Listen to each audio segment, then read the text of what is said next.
अशोक वाटिका में हनुमान सीता मिलन। रामायण की पावन कथा। सीता माता एक विशाल वृक्ष के नीचे बैठी थी। उनके मुख पर थकान थी, पर आंखों में विश्वास की अग्नि अभी भी जल रही थी। राम आएंगे, अवश्य आएंगे। उधर भगवान श्री राम के आदेश पर वानर सेना का वीर, बुद्धिमान, पराक्रमी हनुमान समुद्र लांघ कर लंका पहुंच चुके थे। सुग्रीव, जामवन और राम ने उन्हें एक ही लक्ष्य दिया था, सीता माता को ढूंढकर उनका संदेश लेकर लौटना। अग्नि समान तेज और हवा समान गति वाले हनुमान ने लंका के कई स्थान देखने के बाद अचानक उन्हें एक स्थान से दिव्य प्रकाश दिखाई पड़ा, अशोक वाटिका। उनका हृदय हर्ष से धड़क उठा। यह कोई साधारण स्थान नहीं था। निश्चय ही सीता माता यहीं होंगी। हनुमान जी ने एक वृक्ष की शाखा पर बैठकर नीचे देखा। वहां माता सीता धरती पर शांत बैठे थे, अत्यंत क्षीण पर तेज से भरे। माता का यह दुख असहनीय है, पर मुझे संयम से काम लेना होगा। पहले पहचान बतानी होगी। तभी रावण अशोक वाटिका में प्रवेश करता है। सोने का मुकुट, भव्य वस्त्र, 10 मुख, पर हृदय में पाप भरा हुआ। रावण ने सीता माता के सामने खड़े होकर मधुर पर अधर्मपूर्ण वाणी में कहा, सीते, मेरा साथ स्वीकार कर ले, अन्यथा मैं तुम्हें जीवित नहीं छोड़ूंगा। सीता माता ने दृढ़ आवाज में उत्तर दिया, अधर्मी रावण, मैं केवल राम की हूँ, राम की ही रहूंगी। चाहे तो मुझे काट डालो, पर मेरा धर्म नहीं बदल सकता। रावण क्रोध से कांप उठा और चला गया, यह कहते हुए, सीते, अगली बार आया तो अंतिम समय हो। राक्षसनियों भी डराती धमकाती हुई चली गई।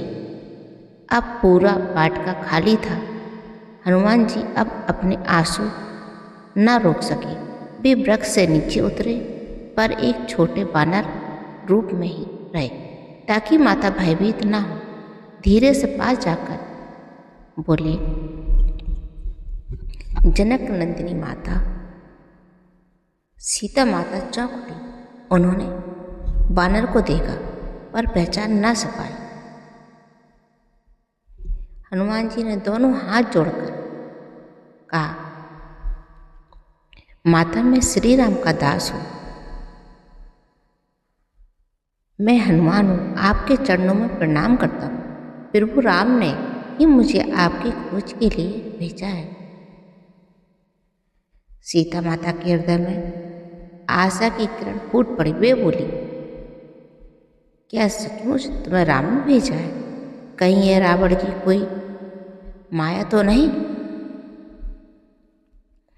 माता को विश्वास दिलाने के लिए हनुमान जी ने अपने गले से एक छोटा सा चमकता हुआ गहना निकाला, श्री राम की मुद्रिका।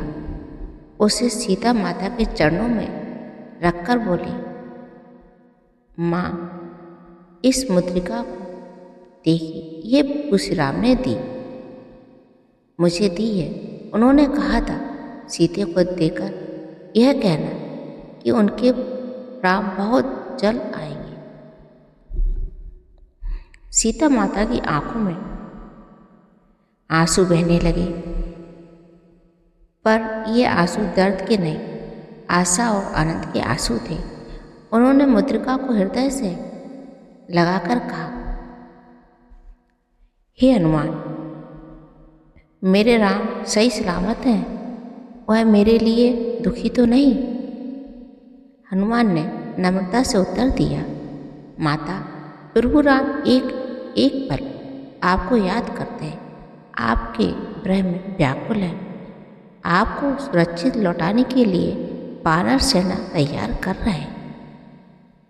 सीता माता ने कांपते हुए स्वर में अपने हृदय का दर्द प्रकट किया। हनुमान, रावण प्रतिदिन मुझे परेशान करता है, पर मेरा विश्वास अटूट है कि राम मुझे अवश्य बचाएंगे। तुम लौटकर राम को कहना कि सीता जी जीवित है और आपका इंतजार कर रहे हैं। हनुमान जी ने माता को आश्वासन दिया, माता आप चिंता ना करें, मैं अभी राम के पास जाकर उन्हें सब बता दूंगा। शीघ्र ही लंका में राम का ध्वज फहराएगा। सीता माता की दुर्दशा देखकर हनुमान का हृदय क्रोध से भर उठा। उन्होंने कहा, माता यदि आप आज्ञा दें तो मैं अभी इसी लंका को जला दूं, रावण को नष्ट कर दूं और आपको लेकर राम के चरणों में पहुंचा दूं। सीता माता ने शांतिपूर्वक उत्तर दिया, हनुमान, राम के बिना मैं लौटना नहीं चाहती और रावण के वध का अधिकार भी केवल श्री राम को है। हनुमान जी ने विनम्रता से सिर झुकाया। जैसा माता आदेश करें।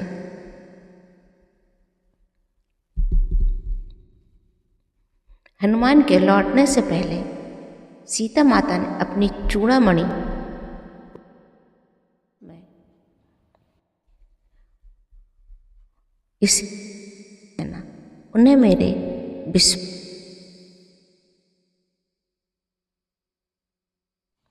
हनुमान जी ने उस चूड़ामणि को अत्यंत सम्मान से लिया और प्रणाम किया। हनुमान जी ने माता को अंतिम बार प्रणाम किया। इसके बाद उनके हृदय में राम के लिए समाचार और सीता के लिए बचाव का संकल्प था। उन्होंने कहा, माता आपका संदेश अभी इसी क्षण लेकर मैं प्रभु राम के पास पहुंचूंगा। आप धैर्य रखें, विजय निश्चित है। और फिर एक विशाल रूप धारण कर आकाश की ओर उड़ गए। पूरा अशोक वाटिका उनके तेज से कांप उठा। सीता माता ने उन्हें जाते हुए देखा और मन ही मन राम का नाम जपा, हे प्रभु, अब मेरा उद्धार कीजिए शीघ्र।